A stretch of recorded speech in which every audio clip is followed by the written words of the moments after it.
going to circulate the recorded version to all the folks that couldn't be here. Okay, sure. I appreciate you dialing in. Sorry, go ahead, Steve. I'll be quiet in the beginning, but I do want to get into some of that closed-loop ticket resolution, the clip stuff later on. But I'll save that for a little while. So please go ahead.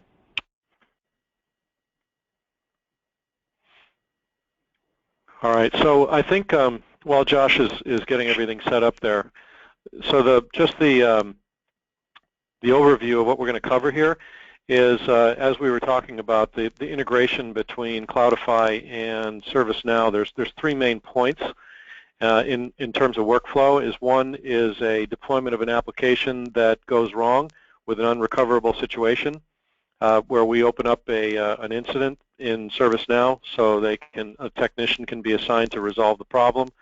I think we want to expand that ultimately to if we can get auto-healing in place. We need to talk about that, but if we get auto-healing in place, then we would there would be scenarios where we'd automatically open the incident, resolve the problem, and automatically close it. And there's very good business reasons for being able to do that, because you have the ITIL-based audit capabilities of an open and closed incident without human involvement. And then the second transaction is a change. So when an application is deployed successfully, ITIL says that you have to have an audit trail of the changes in your production environment, and so we open and close a change request automatically, so we have that. And then the third one is probably the most important, is the updating of the CMDB. And if you remember, the CMDB is the source of record, which tracks the IT services that are delivered, or applications in this case, with the infrastructure on which they run. So you can do things like impact analysis for specific failures. So the CMDB is a very important thing for IT operations. And so when we deploy an application, Cloudify is aware of the infrastructure and the application, so it's in a position to update the CMDB automatically. Josh, how's it going? Okay, so what I'm doing right now, because I like to get this started ahead of time, it takes a little bit.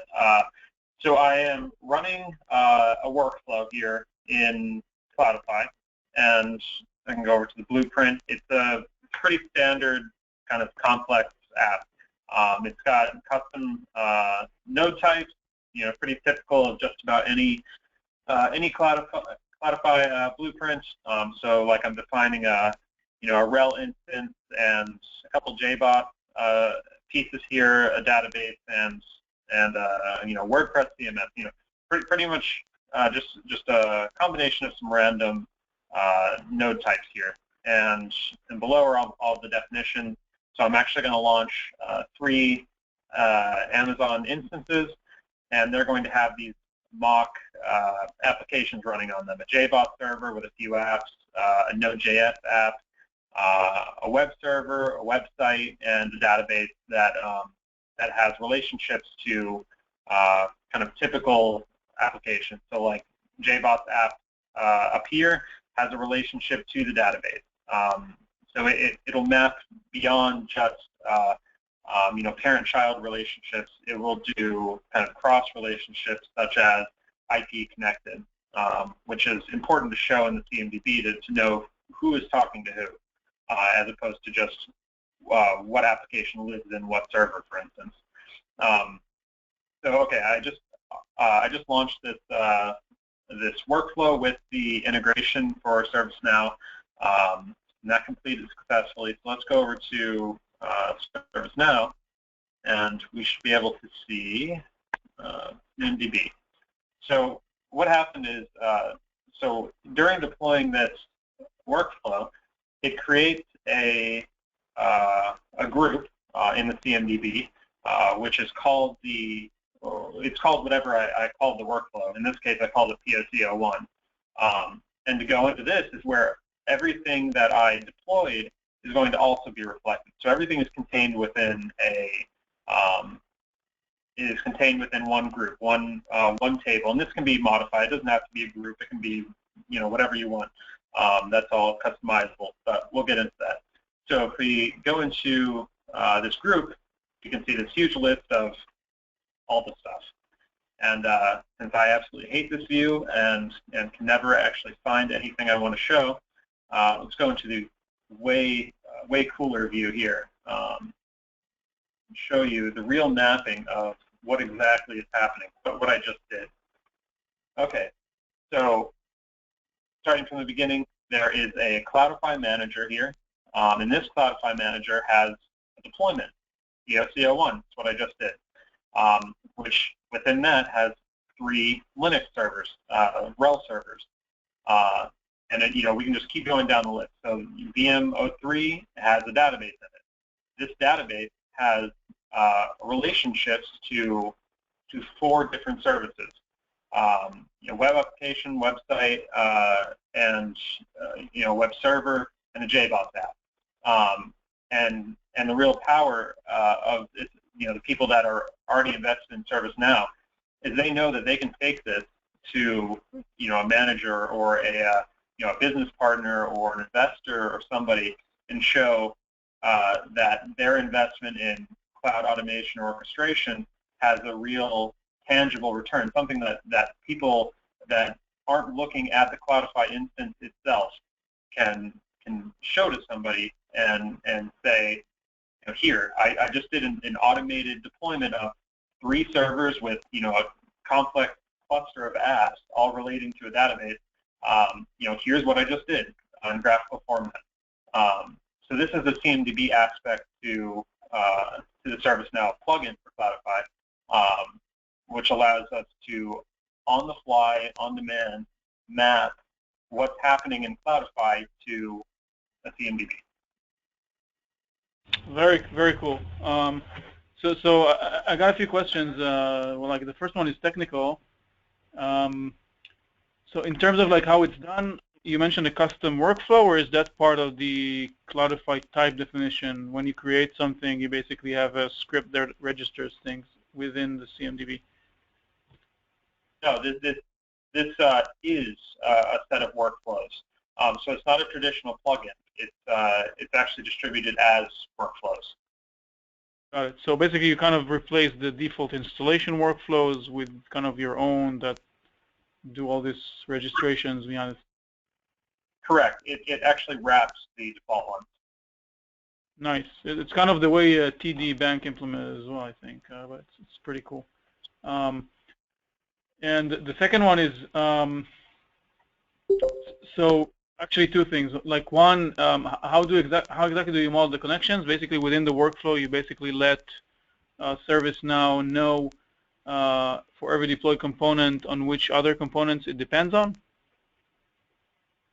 So actually, Cloudify does a lot of that work itself by creating type hierarchies and relationship hierarchies. So I'm able to leverage a lot of that to kind of do enough guesswork to figure out where things need to be connected to.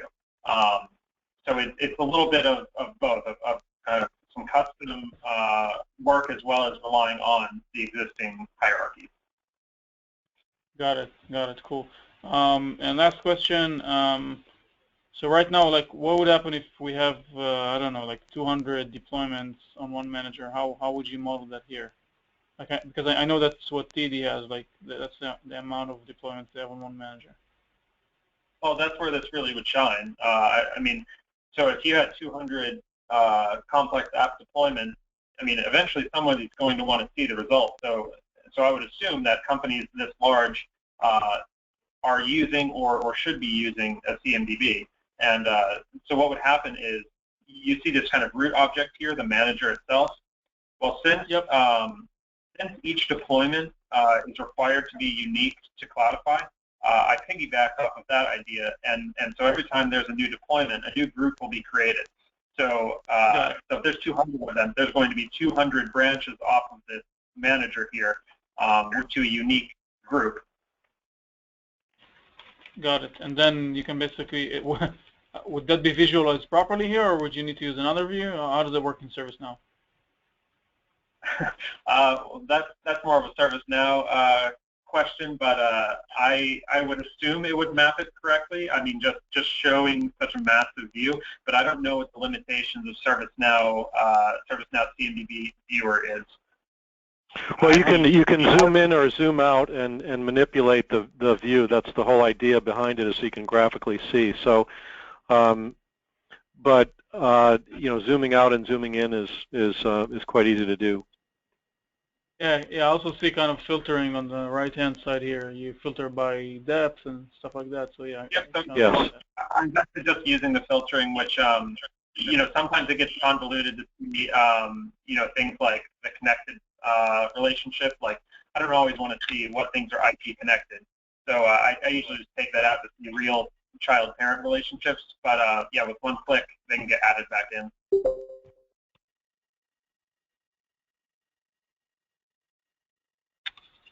Hello? I've added a couple of guys to the meeting, Shy, Michael, and Rob. Okay. Hi, guys. Hey, Sam.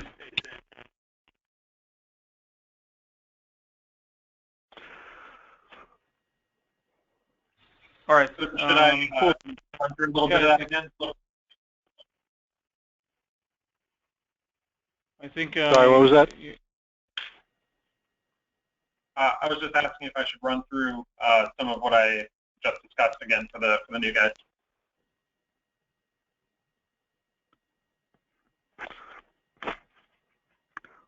Rob, do you guys have specific questions? I don't know how long you guys have been there, but what Josh is doing is going through the CMDB functionality. Excellent. Yeah. No. Go ahead. As I know we're recording it, so we'll go to the recording. But we just jumped on. But not to interrupt you guys. You go ahead.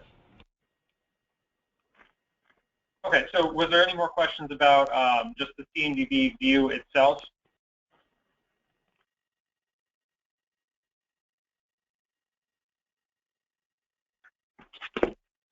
No, I'm good. Thanks. Okay, so I'll move on to looking at some of the other pieces, not the CMDB. So if we exit out of this, we can go back to ServiceNow and look at the change requests. So there's no open change requests right now, as there should be. But if we go into close change requests, we're going to see some things here.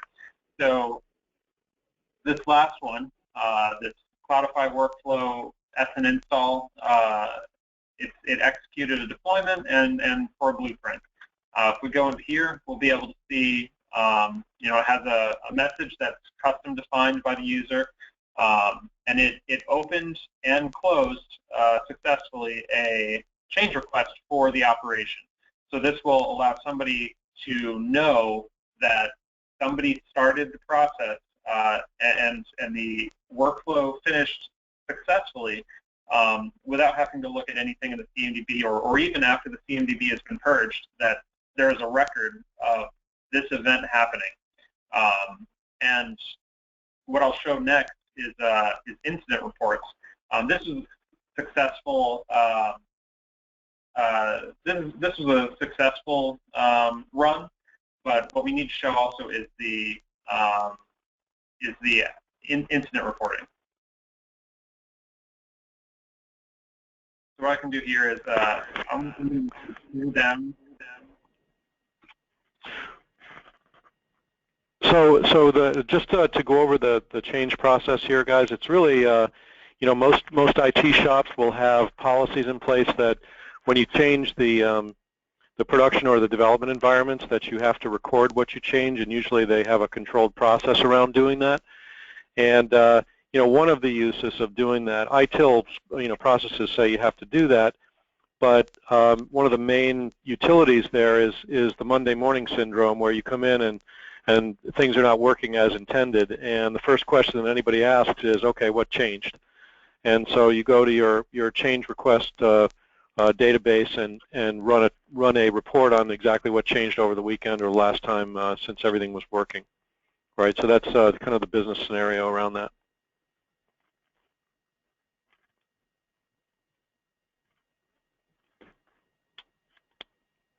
So what I'm doing right now is just, I'm running the uninstall workflow. So this is just going to tear down all of the servers that were deployed, and it's also, what I'm looking at right now is an open change request for the uninstall, and once the uninstall completes, it's going to close either successfully or unsuccessfully.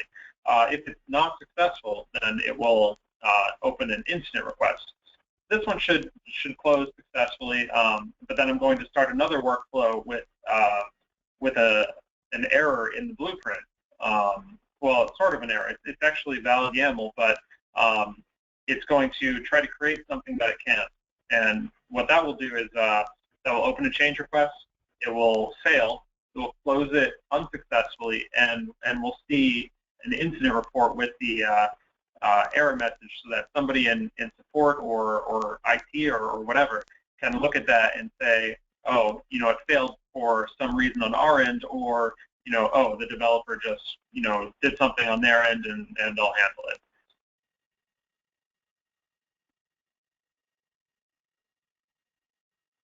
So we'll just give this a minute to finish up.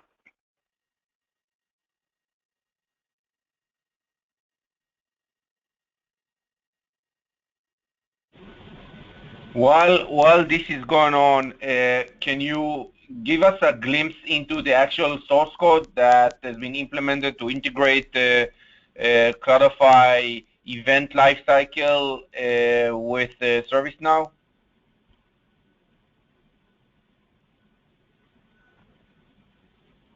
Yeah, just one moment.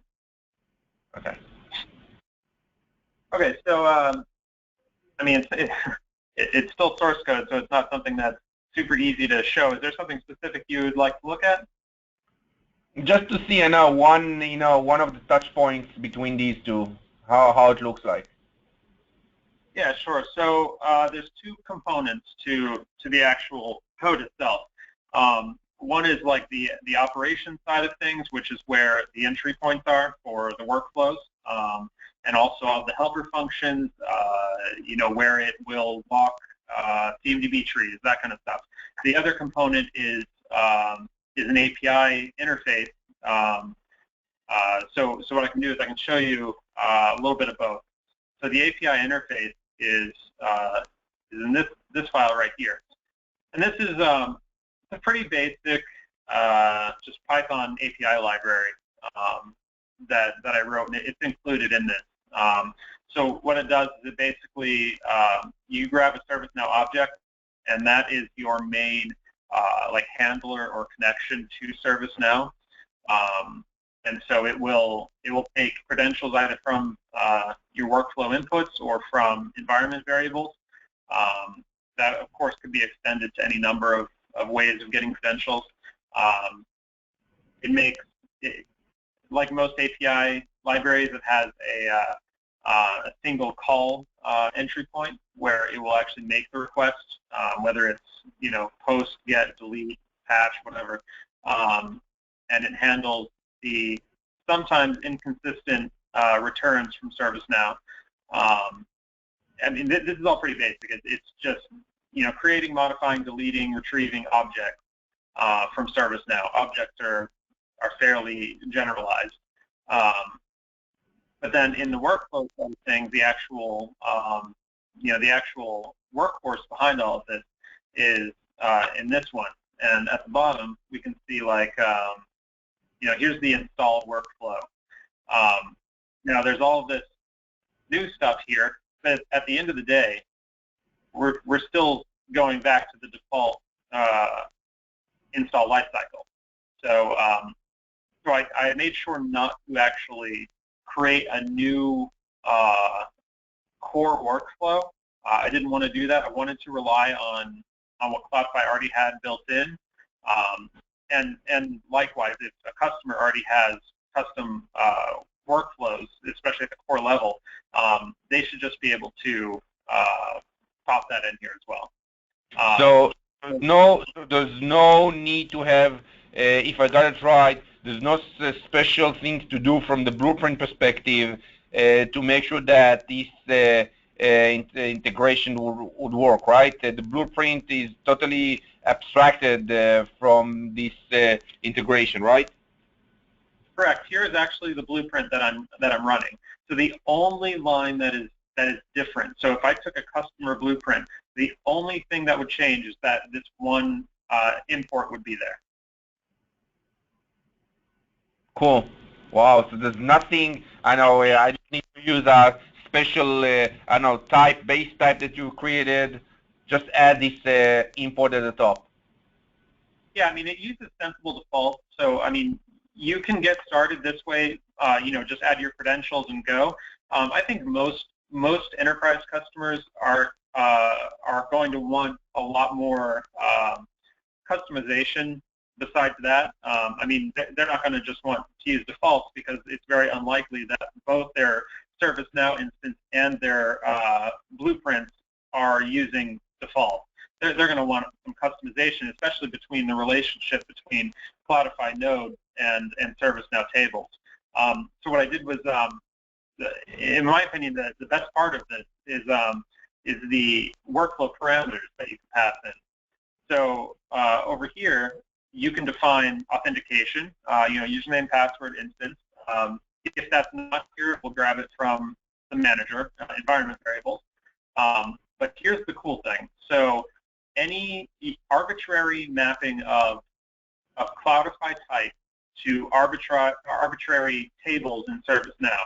So, for instance, your custom, you know, rel VM that you've created a node type for in Cloudify, well, I have a special table for that in ServiceNow that I want to use. You know, I have one already set up for a Linux server. So map that to Linux server. So what will happen is that it's a fall through type of mapping. So if you know, say this rel node type that I have here, actually I can show you. So this is a Cloudify node type here. It's a rel instance. Well, it's derived from this Linux instance, which is derived from an AWS instance. So if I didn't map rel, so if I just completely omitted this line, it would just fall back to whatever is next in the hierarchy, which would be Linux, and we would map that one. So at the end of the day, even if you defined nothing custom, everything would fall back to Cloudify root. So there should never really be a case where nothing can be mapped. It's a matter of you know, where are you catching it? You know, which things do you have defined for custom mapping? Very, very cool. Again, like this file, how do you specify this file within the blueprint? Or is it like part of the plugin package? So I mean, per kind of Cloudify operation, the way it works is that you have a blueprint, you upload the blueprint. From there, you create a deployment, and at the time of execution, you pass in workflow parameters. So remember, this isn't a plugin; this is a workflow. So right. So the blueprint is really only giving that initial import tie-in to just have access to the workflows. The actual workflow itself and all the parameters it gets and everything that's associated with it happens at the time of execution. This is great, guys. I need to, but this is great.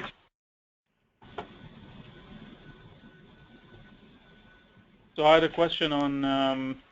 So basically, I invoke the workflow, okay, and as part of the workflow invocation, I basically specify the location of that mapping file, or how does it work exactly? So actually, I'll just show you.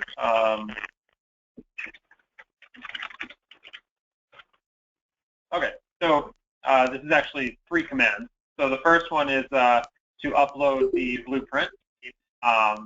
Blueprints upload, and then it picks the YAML file. The next one's deployment, and it just links a new deployment with blueprint. But the last one is what's important here. So during the executions, we're specifying which workflow to execute, which is our custom one. But more importantly, yes. Nice one. Very, very nice. I love it. Any other questions for that part? You want to go ahead and show the incident piece then, Josh, if no more questions? Yeah, sure. So just before I run that command, just to show we did the uninstall, and it also opened and automatically closed the change request. So now every time a workflow will be run, there should be some indication that somebody's executing a workflow, whether it's start, stop, scale, whatever it will be in the future. Every single one should have this kind of audit trail. So now what I'm going to do is I'm actually going to make an error in the blueprint. This is probably the most common type of error. It's not one that will be caught by Cloudify itself. It's not invalid YAML or something like this. It's totally valid YAML, but it's an invalid option for Amazon AWS. So I have an instance type here of t2.micro. That's totally valid. I'm going to change that to tfail.micro. That's exactly what it's going to do. And that will make it all the way to Amazon during provisioning. Amazon's going to have a fit and throw back an error message, and it's going to cause Cloudify to abort the workflow as it should. So I've just changed that, saved it, and let's run that workflow.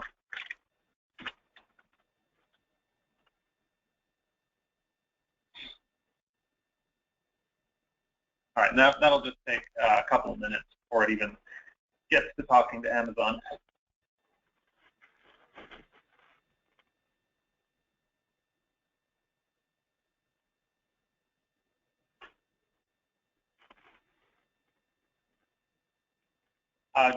Just kind of talk while that's happening. The incident and change request pieces are also customizable in the workflow inputs. This is a really cool thing. So the incident, for instance, here's what I have set up here. I've created a short description for the incident, which has a few template strings. So this guy right here says workflow. That's going to insert the workflow name. This says blueprint ID.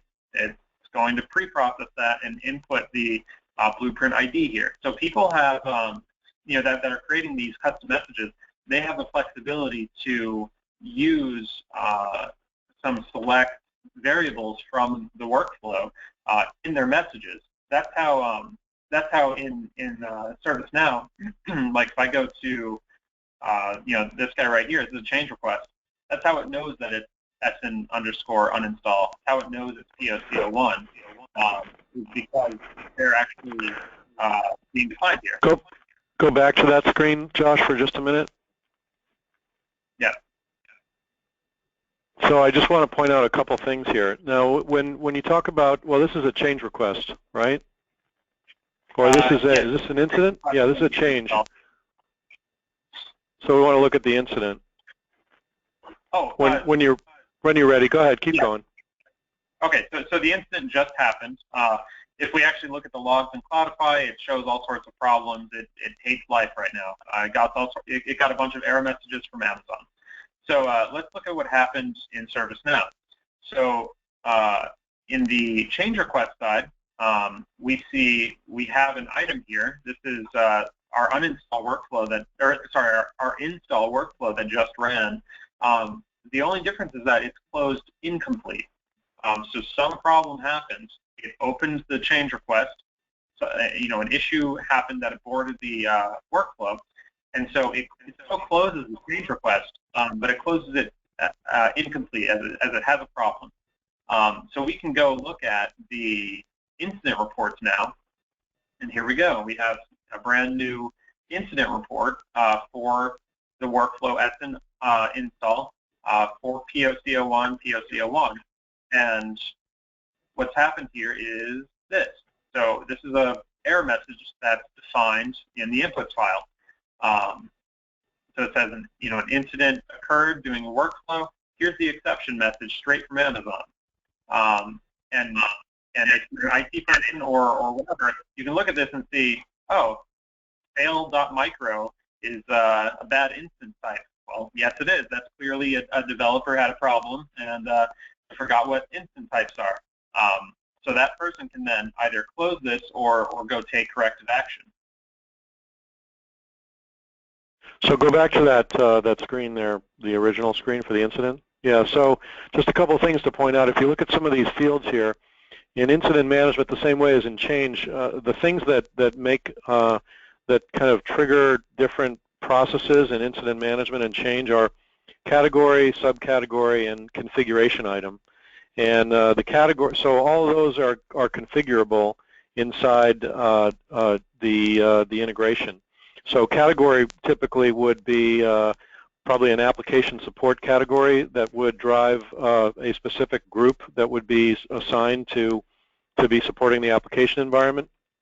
Subcategory might be a class of applications like web applications or banking or something along those lines. The configuration item is defined as the things that are in the CMDB. So a configuration item in this case would be the instance of the application that we're talking about. It would be a unique identifier that identifies that instance of that application. And so being able to configure these, all customers are going to do things a little bit differently, so the ability to customize these are important. So Sam, maybe you can actually answer this for me. So you're right, I thought about the exact same thing about configuration item. The problem, though, is that during an incident like this one, there is nothing that was ever instantiated. So Cloudify never deployed anything, thus there would be nothing in the CMDB for it to relate to. In that case, what should the configuration item, that you would think for a customer, where do you think that would point, or if anything at all?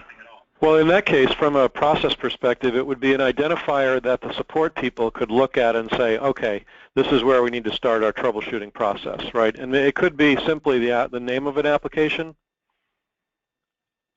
or it could be, a specific domain that's tied to that application. It could be something that would, and this is a policy specific, right? Because a lot of customers are going to have their own ways of doing this.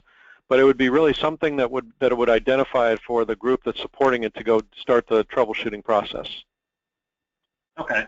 So just to show how these values got here, so like subcategory says internal application. If we go to our workflow parameters and we go down to an incident report, here we go, subcategory, internal application. So this is being user defined in the workflow parameters. So that's what I mean about that these are highly customizable. So a user can tweak this however they want. They can add priorities. They can add, like Sam was saying, you can add CI, whatever it is you want.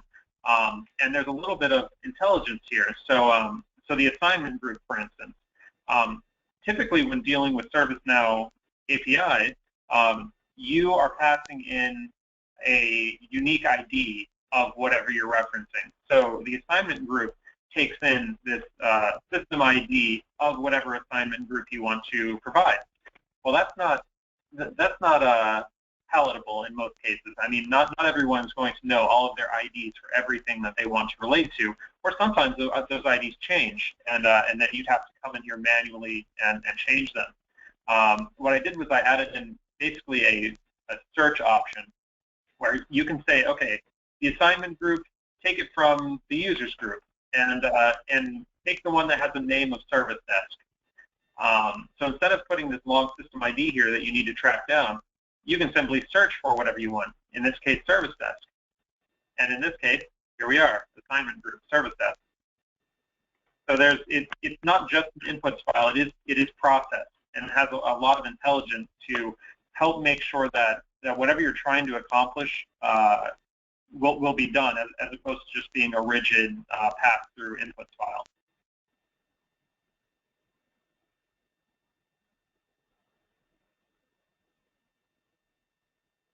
Is there anything you guys would like to see? Because that pretty much sums up the majority of the integration we've shown.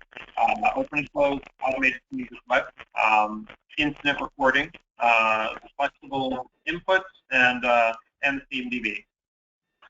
Yeah, it's brilliant. I really like it. I mean, first of all, like the whole flexibility of the way it's built and the mapping between Cloudify types and CMDB elements, and the fact that you can even control the actual categories and error messages, it's really, really nice. Very, very flexible. So it's kind of like, maybe it's more for Sam, like on the business side, how do you see us cooperating on this? Well, so what we want is to arrange an OEM where you guys would sell it under the Gigaspaces banner, and it would be a powered by Zefflin type of OEM. That's how I see us incorporating this. We've already been incorporating it into our messaging with some of the prospects that I've been working with Shai, like Unisys and DST. And the thing is interesting, you know, most of the customers, if not all of the ones you're talking to right now, have ServiceNow to do service management, right? And they've all adopted ITIL. So all of this is relevant to all of these folks. And so that would be the way that I would propose doing it. And as you know, we're offering this ourselves independently, and we already have a prospect in Australia that we're working with on moving along. So that's what we would like to do. Is we'd like to get it featured on your website and and keep doing what we're doing. Okay, so let me take a few notes for a second.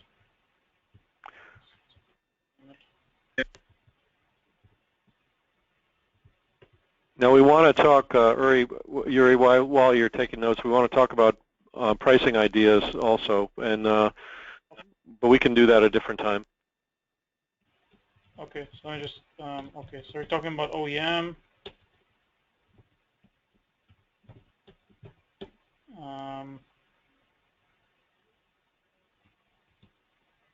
Featured on our website, right?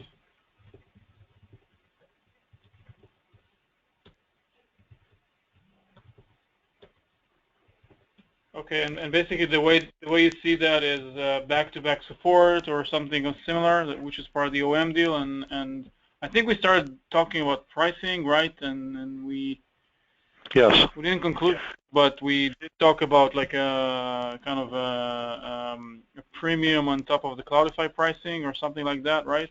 So basically, yeah, something along those lines, right? There are some implications. Potentially, we want to look at pricing it according to either a percentage of the Cloudify pricing or potentially a percentage of the ServiceNow pricing, and we need to talk through some of the possible models. How do you guys address selling individual plugins, like for instance the vCloud? If I remember correctly, that's a premium plugin. Now is that only available with the commercial version of Cloudify, or is it a kind of a la carte type of deal? Yeah. So right now the way it's priced is that it's packaged. So we don't do like you know, per plugin pricing or something like that. We have like the premium edition or the enterprise edition, and basically that gets you support, hot fixes, and all of the premium features, which include the web UI, the composer, and all the kind of non-open source plugins. Okay, and if somebody approached you and said that they wanted, you know, they're already using the open source version and they wanted a premium plugin, is that just a one-off type of deal, or do you have something in place for that? Come again? Could you repeat that? So if a customer approached you and they only have the open source version of Cloudify and they want a premium plugin, is there a process for that, or would it be a one-off deal? A process in what sense? Like? Well, what he's asking, Yuri, is can they buy just the plugin if they have the if they're using the open source version of Cloudify? Can they buy just the plugin, or do they have to buy the whole premium version? We haven't had this kind of deal yet. Actually, we did have something like that, which we kind of did something unusual. We kind of sold, it's not a plugin, it was the composer itself. Right. But in general, we prefer not to do it because, you know, it's kind of a bundle. We don't want users to get, to kind of buy something and not have support on it, or have support on something on non-premium version. We're going to go to a more of a Red Hat model moving forward, where basically what we call now the milestone releases are going to be like the community releases of Cloudify, and the actual GA release is going to be is not going to be freely downloadable. It will require some registration. And basically, we will only support the GA release. We're not going to support milestones. Right. Okay. So in that sense, well, the reason, yeah, we do want users to kind of purchase a full-blown community edition before we give them support. And I guess in that sense, like, we can talk about. I think it will make sense here to actually, like you said, like, do it, not bundle this thing into that as well, but rather provide it separately. Now, I guess in your case, like, if you can engage an open source user that is not willing to pay us, obviously that's less of ideal. It's not really ideal for us, but I can't like stop you from doing that. But we would kind of prefer that anything that we support is any user that we support has properly purchased the premium version. Yeah, and that's fair enough. But I think the reason Josh was bringing it up is because this prospect in Australia is exactly that situation where they're using the open source version of Cloudify, and they're interested in the plugin for ServiceNow, and they're a cloud broker and managed service provider, so they're very concerned about margins, and that's why they're considering a support contract for Cloudify, but they're not at some point in the future, but they don't want to do it unless they have to. So we said yes to them in terms of yes, you can buy our plugin while still using the open source version of Cloudify. Yeah, got it. So I mean, from our perspective, like, if this user is going to have issues, whether like for example, like if this user is going to have, let's take like a hypothetical situation where the user has an issue, comes to you, he says, okay, something is wrong with the plugin or whatever, and then you kind of check that and realize that it's not really the plugin that's the problem. It's really something within Cloudify, right? Sure, that's where you run into trouble. Yep, that's where you have an issue. Yeah. So it sounds like it's going to be running into an upsell for you guys, is that we can already be looking at this and then say, look, I mean, you're running a community version that's outdated, you have no support. Okay, now this is the reason why you would go with commercial Cloudify with our plugin. Yep, absolutely. That would be the way the conversation goes. Yeah, excellent. So, I mean, like, again, if you can make the deal without us, go for it. Just, like, make sure the guy is aware of, like, the implications of not having support from us. Yep. And, absolutely. And then our first conversation with that in that situation is, like Josh said, is an upsell opportunity. Excellent. Yeah. So yeah, it's for us it's win-win. I mean, like, it's a no-brainer. I mean, so let's do this. Is Steve still on the line? No, Steve had to drop for another call about 20 minutes ago. Okay. Okay. So let me take it offline with him in terms of the commercial engagement. I do want to move this forward as fast as we can. Yes. Because we already have something working, and I think it's more than enough to basically test the ability of that. We have, and we also have a pending demo. We're probably going to demonstrate it to Unisys. They've expressed an interest in seeing it, so hopefully that'll happen this week or next. Excellent, excellent. Okay, great. So let's kind of start exchanging emails about, like, the actual details of the commercial model. I'm not like a business guy, so I'll consult Steve and Zev and like to see who is the right person in Gigaspaces to basically formalize that with you guys. From my perspective, I can take care of like where this basically creates something more meaningful, like a landing page on our website that's more than just a blog post, and make sure it gets the proper publicity. That sounds great, Yuri. Okay, great, excellent. So. All right. Well, we're going to circulate this this demo then to folks like Asaf and Isaac, so they can understand what we're doing and be ready to discuss it with customers. And if there's anybody else that you think should see this inside of Gigaspaces, let me know, please. Okay, sure. So just send me the recording link, and I'll distribute that. All right. Thanks a lot. We appreciate your time. Thanks, guys. Good stuff. Excellent stuff. Thank you. Gary. Thanks.